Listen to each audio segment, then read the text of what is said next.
नमस्कार दोस्तों, मैं ध्रुव शर्मा। स्वागत करता हूं आप सबका यूएसडी मैथ में। आज से हम एक सीरीज स्टार्ट कर रहे हैं जो कि एकेडमिक मैथमेटिक्स का, और एक-एक करके पूरी एनसीईआरटी का सीरीज लाने वाले हैं हम इस चैनल पे, और पूरा डिटेल्स में हम इस सिलेबस को कवर करेंगे।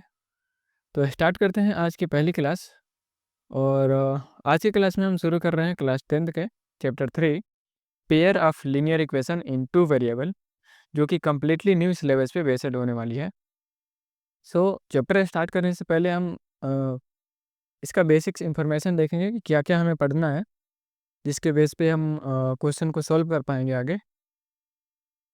फर्स्ट ऑफ ऑल हम ये देखते हैं कि पेयर ऑफ लीनियर इक्वेशन ये होता क्या है? Linear equation in 2 variable, variable तो हम जानते हैं, जैसे कोई भी हमारा वेरिएबल हो गया जिसका वैल्यू फिक्स ना हो, जैसे एक्स, वाई, ज़ेड, एनीथिंग जिसका हमारा वैल्यू चेंज हो सकता है, हम कुछ भी रख सकते हैं। So linear equation in 2 variable क्या होगा? 2 different variables like x and y, ये दोनों अलग-अलग वेरिएबल्स हैं।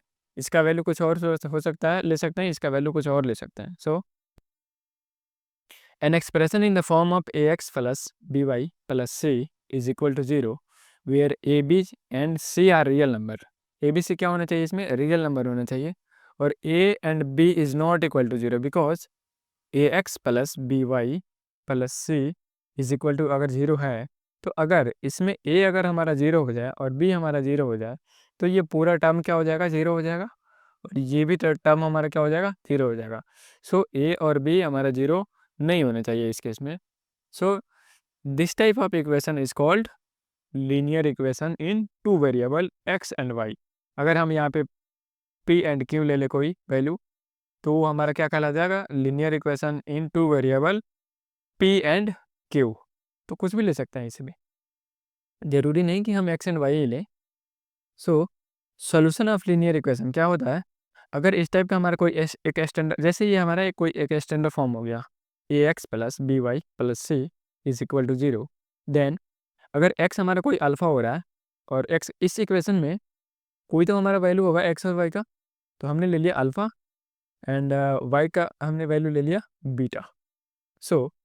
अल्फ़ा एंड बीटा इस टाइप के इक्वेशन का कब सॉल्यूशन होगा? जब वो इस कंडीशन को सेटिस्फाई करे, यानी कि A alpha plus B beta plus C is equal to 0 होना चाहिए। वो इस कंडीशन को अगर सेटिस्फाई कर रहा है, तो अल्फ़ा एंड बीटा इस टाइप के इक्वेशन का क्या होगा?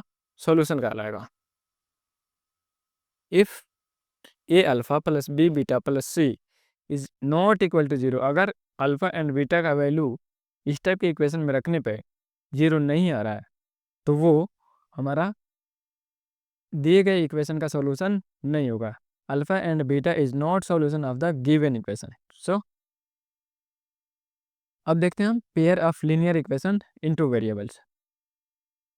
अब तो हमने यहाँ तक कि देख लिया कि A x plus B Y plus C is equal to 0, ये हमारा क्या है? एक स्टैंडर्ड फॉर्म है किसका? Pair of linear equation, sorry, linear equation in 2 variable.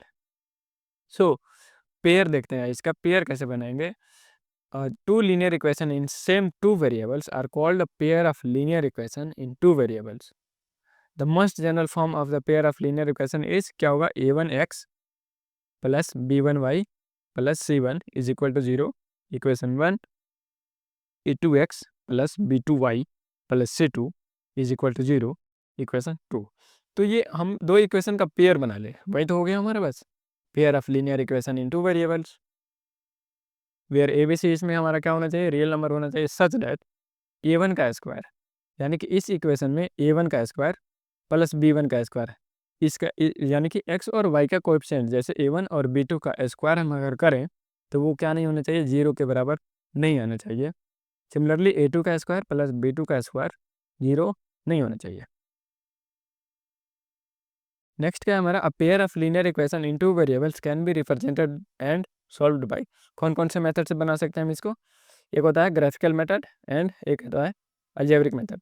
Graphical method में हम ग्राफ का यूज़ करते हैं, जो कार्टेशियन प्लेन का यूज़ करके सॉल्व करते हैं। X and y, x dash y dash वाला जो प्लेन होता है, उसको हम 2D प्लेन पे उसको सॉल्व करते हैं। और अलजेब्रिक मेथड में हम देखेंगे कि क्या क्या होता है। एक सब्स्टिट्यूशन होता है और एक एलिमिनेशन मेथड होता है। एक और होता है क्रॉस मल्टीप्लिकेशन, जो कि हमारा एनसीईआरटी के नए सिलेबस के अकॉर्डिंग उसको हटा दिया गया है। सो देखते हैं ग्राफिकल मेथड में हम क्या क्या यूज़ कर सकते हैं। Graphical method, the graph of pair of linear equation in two variable is represented by two lines. Like हमने क्या लिया था, कोई भी अगर एक एग्जांपल लें, 3x plus 4y plus 5 is equal to 0। एक इक्वेशन ये हो गया हमारा। एंड अनदर इक्वेशन कोई हम ले अगर 4x plus 3y plus 7 is equal to 0, ये इक्वेशन हमारा 2 हो गया। तो इस टाइप का इक्वेशन अगर हम बना रहे हैं तो इसका हमारा कोई ना कोई ग्राफ बनेगा, लाइन बनेगा। इसका एक अलग लाइन बनेगा और इसका एक अलग लाइन बनेगा। सो इस केस में कह रहा है if the line intersect at a point, अगर इन दोनों का ग्राफ किसी एक पॉइंट पे क्रॉस कर रहा है, इंटरसेक्ट कर रहा है, then that point gives the unique solution. यानी कि वो जो अगर यहाँ पे जैसे वो कट कर रहा है, इंटरसेक्ट कर रहा है, तो ये पॉइंट जो होगा इन दोनों के लिए क्या होगा, यूनिक सॉल्यूशन होगा of the two equation. In this case the pair of equation is consistent. तो इस टाइप का जो इक्वेशन होगा हमारा, वो कौन सा इक्वेशन कहलाएगा, pair of equation in the pair of equation is consistent.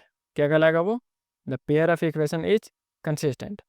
If next हमारा क्या है, if the lines coincide then there are infinitely many solutions। अगर हमारा लाइन इसका ए बन रहा है और कोई एक लाइन इसी पे कोइंसाइड हो गई, यानी कि वो दोनों मर्ज हो गए। सो इस टाइप का इक्वेशन के पास हमारा कितना सॉल्यूशन होना चाहिए, इन्फिनिटली मेनी सॉल्यूशन होगा। And each point on the line being a solution, यानी कि ईच पॉइंट, जो भी हमारा पॉइंट बनेगा इस पे, वो इस इक्वेशन का क्या होगा, सॉल्यूशन होगा। In this case, the pair of equation is dependent and consistent. Next क्या होगा, if the lines are parallel, अगर इन दोनों का ग्राफ, इन दोनों का लाइन अगर पैरेलल बन रहा है, then the pair of equation has no solution। क्योंकि इस केस में हमारा ये दोनों लाइन कहीं ना इंटरसेक्ट कर रही है और ना ही कोइंसाइड हो रही है। So in this case the pair of equation is inconsistent. किस टाइप का इक्वेशन होगा, यहाँ भी अगर हम ध्यान दें तो यूनिक सोल्यूशन भी अगर हो तो हमारा वो किस टाइप का इक्वेशन बनेगा, कंसिस्टेंट इक्वेशन बनेगा। एंड इनफाइनाइटली मेनी सोल्यूशन, यानी कि अगर दोनों लाइन इंटरसेक्ट करे और कोइंसाइड हो, तो उस केस में हमारा दोनों इक्वेशन क्या होता है, कंसिस्टेंट होता है। नेक्स्ट देखते हैं अलजेब्रिक मेथड।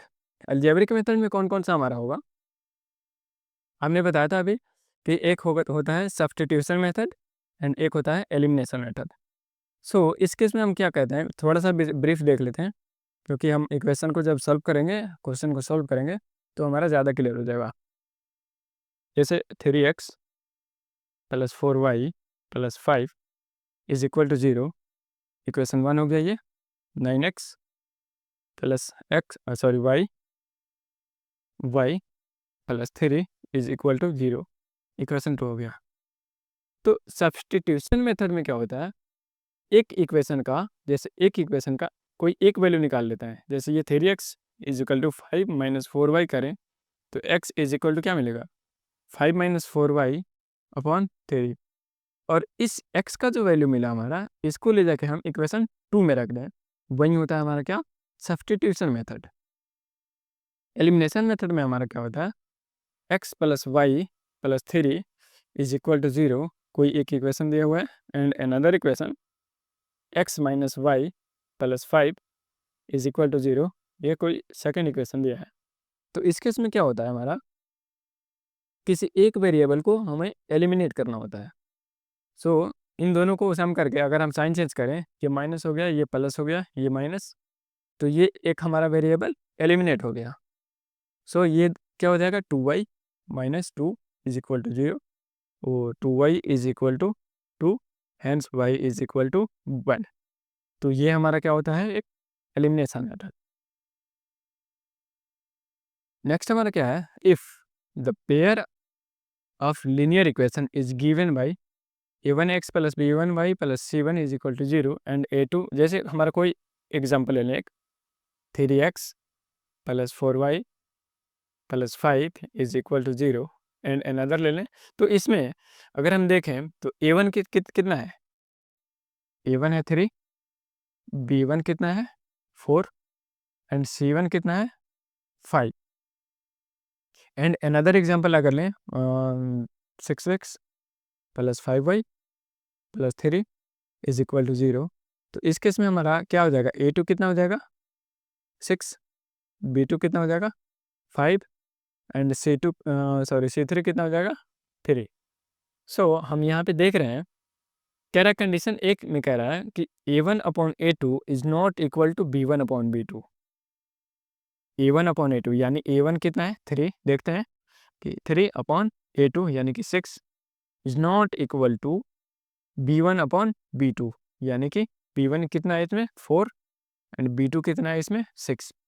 तो क्या ये बराबर दिख रहा है आपको, नहीं दिख रहा है ना। So in this case the pair of linear equation is consistent pair of linear equation. अभी हमने यहाँ पे क्या देखा था कि यूनिक अगर सॉल्यूशन हो, इंटरसेक्टिंग लाइन हो, तो भी इस टाइप का इक्वेशन हमारा क्या होता है, consistent pair of linear equation होता है। यहाँ पे भी हमारा क्या मिल गया कि अगर a1 a2 is not equal to b1 upon b2 then in this case the pair of linear equation is consistent pair of linear equation. Next क्या है, अगर इस टाइप के इक्वेशन में a1 upon a2 b1 upon b2 हमारा equal हो but c1 upon c2 not equal हो, then in this case the pair of linear equation is inconsistent pair of linear equation. Similarly, अगर हमारा a1 upon a2 is equal to b1 upon b2 and c1 upon c2, in this case the pair of linear equation is dependent and consistent pair of linear equation. So अगर x plus y plus 2 is equal to 0, another example अगर लें तो 2x plus 2y plus 4 is equal to 0। तो ये हमारा क्या हो जाएगा, जब हम a1 a2 और b1 b2 c1 c2 निकालेंगे तो तीनों क्या होगा, इक्वल होगा। तो ये दोनों का अगर हम पेयर देखेंगे तो क्या होगा, डिपेंडेंट होगा and consistent pair of linear equation होगा। क्या होगा, ये कंसिस्टेंट भी होगा। नेक्स्ट देखते हैं हम, if the line represented by the equation यानी कि a1 upon a1x plus b1y plus c1 is equal to 0।